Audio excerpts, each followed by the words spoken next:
আসসালামু আলাইকুম ভিউয়ার্স, আমি সুমাইয়া হাসান।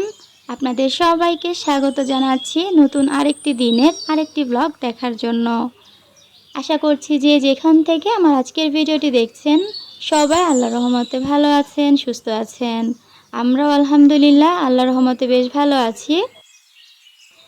আজকে হচ্ছে বাবুকে নিয়ে টিকা দিতে যাব, এ কারণে সকাল সকালই ওকে যেটা পরাবো সেই ড্রেসটা বের করে নিয়েছি, সেই সাথে প্যাম্পাস 1 লিটার দুধ সব কিছু রেডি করে নিয়েছি। যেহেতু অনেকটা সময়ের জন্য বের হচ্ছি তাই আমি এখানে 1 লিটার দুধ রেডি করে নিয়েছি, কেননা বাইরে বের হলে যদি বাবুর ক্ষুধা লেগে যায়, এ কারণে আগে থেকেই প্রস্তুতি নিয়ে নিলাম। এই যে মাশাআল্লাহ আমার বাবাটাকে নতুন জামা পরে অনেক সুন্দর লাগছিল। আর এই যে তার ফুপি তাকে কোলে নিয়ে যাচ্ছে রিকশাতে, সে খুব সুন্দর মতো বাইরের প্রকৃতি দেখছিল। তো এটা বাবুর প্রথম টিকা ছিল, এ কারণে আমি একটু ভয়ই পাচ্ছিলাম যে কি না কি হয়। তবে আলহামদুলিল্লাহ বাবুকে 4টা টিকা দেওয়া হয়েছে, মানে 2 হাতে 2টা, 2 পায়ে 2টা। 4টা টিকা দেওয়ার পরেও সে একদম সুস্থ ছিল, একটুও কান্নাকাটি করেনি বাসায় এসে। শুধুমাত্র দুপুরের দিকে একটু কান্নাকাটি করেছিল, তাও মাত্র কয়েক মিনিট মনে হয় কান্নাকাটি করেছে, 2-1 মিনিটের মতো। তারপরেই কিন্তু সে দিব্যি সুস্থ। এরপর আর কোনো সমস্যাই হয়নি। তারপরও ওই দিন আমি সেরকম আর কোনো কাজ করিনি, আর সেরকম কোনো ভিডিও করা হয়নি। বাবুকে নিয়ে একটু ব্যস্ত ছিলাম। তবে মাশাআল্লাহ আমার বাবাটা অনেক বেশি স্ট্রং, এটা আমি দেখে খুবই খুশি হয়েছি যে এতগুলো টিকা দেওয়ার পরেও সে একদম সুস্থ ছিল। একটু কান্নাকাটি তো দূরে থাক, তার সেরকম কোনো অসুস্থতাই দেখা দেয়নি। আমি শুনেছিলাম টিকা দেওয়ার পর বাচ্চাদের জ্বর চলে আসে, অনেক বেশি কান্নাকাটি করে, সারা রাত জেগে থাকে। তো এই কারণে আমি একটু ভয় পাচ্ছিলাম। তবে দেখলাম যে না, আমাদের বাবুর সেরকম কোনো সমস্যাই হয়নি। বরঞ্চ অন্যান্য দিনের থেকে ওই দিন রাতে সে আরও ভালো ঘুমিয়েছে। তো সবাই আমার বাবাটার জন্য দোয়া করবেন যেন সবসময় ও এরকম সুস্থ থাকে, ভালো থাকে। এটা হচ্ছে পরের দিন সকালবেলা। তো সকালে আমি খুবই সিম্পল নাস্তা করছি। এখানে দেখতে পাচ্ছেন আম আর মুড়ি নিয়েছি। আম আর মুড়ি আমার ভীষণ পছন্দ, এটা খেতে আমার খুব ভালো লাগে। তো যখনই আমের সিজন আসে, যদি আমটা মিষ্টি হয় তাহলে আমি চেষ্টা করি মুড়ি দিয়ে এভাবে খেতে। আর এই আমটা এত বেশি মিষ্টি ছিল, মুড়ি দিয়ে খেতে ভীষণ মজা লেগেছে।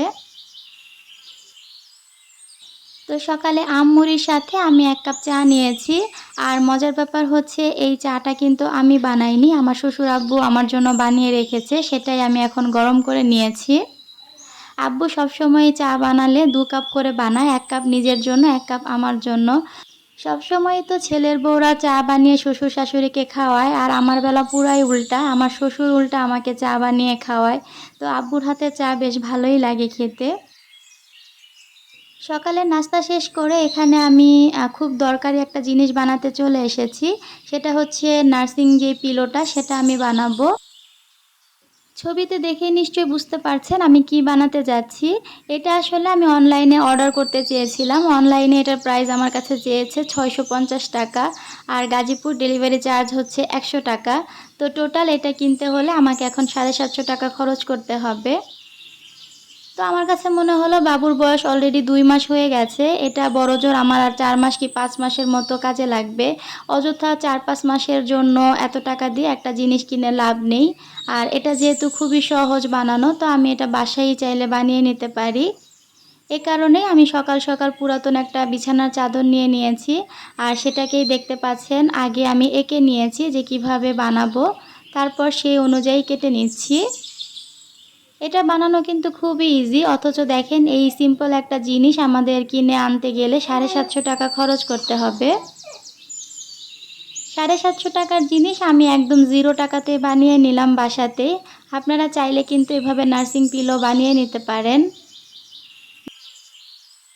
ব্রেস্ট ফিডিংয়ের সময় এই পিলোটা কিন্তু অনেক বেশি কাজে আসে।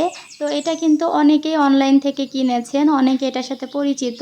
আবার অনেকে হয়তোবা ভাবছেন যে আপু এটা কি বানাচ্ছে, এই কারণে আমি ভিডিওতে ডিটেলস বলে দিচ্ছি। যাদের ছোট বেবি আছে এটা কিনবেন ভাবছেন, তাদের জন্য এই ভিডিওটা খুব বেশি হেল্পফুল হবে। আপনারা কিন্তু খুব সহজেই পুরাতন কাপড় দিয়ে এটা বানিয়ে নিতে পারেন। চাইলে এখানে 1 গজ নতুন কাপড় কিনেও বানাতে পারেন। আর আমি হচ্ছে এখানে ঘরে থাকা কিছু তুলা ব্যবহার করব।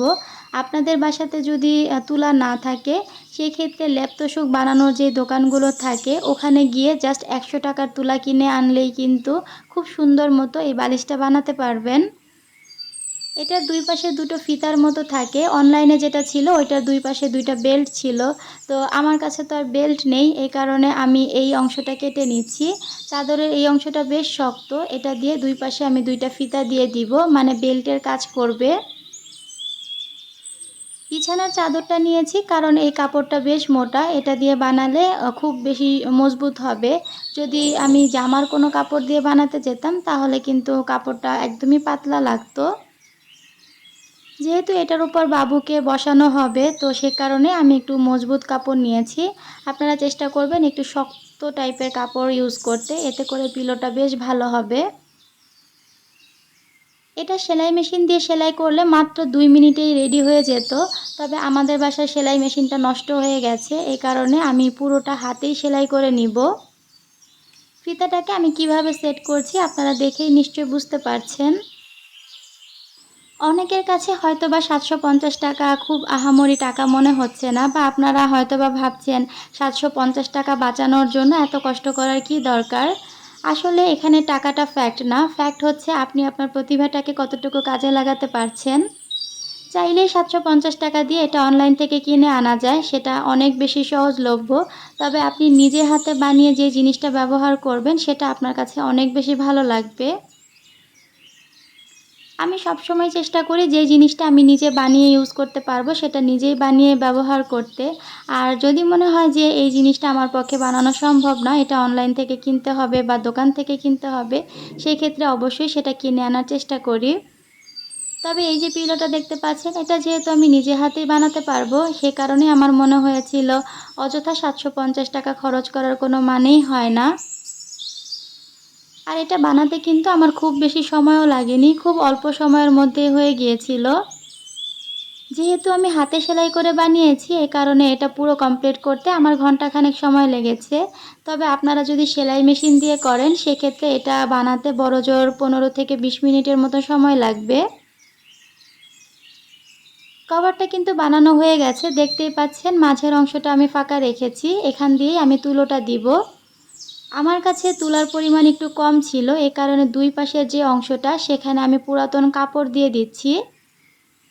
আপনারা চাইলে কিন্তু পুরোটাকেও এভাবে পুরাতন কাপড় দিয়ে করে নিতে পারেন, সেক্ষেত্রে পিলোটা অনেক বেশি ভারী হবে আর তুলো দিয়ে করলে ভারীটা একটু কম হবে।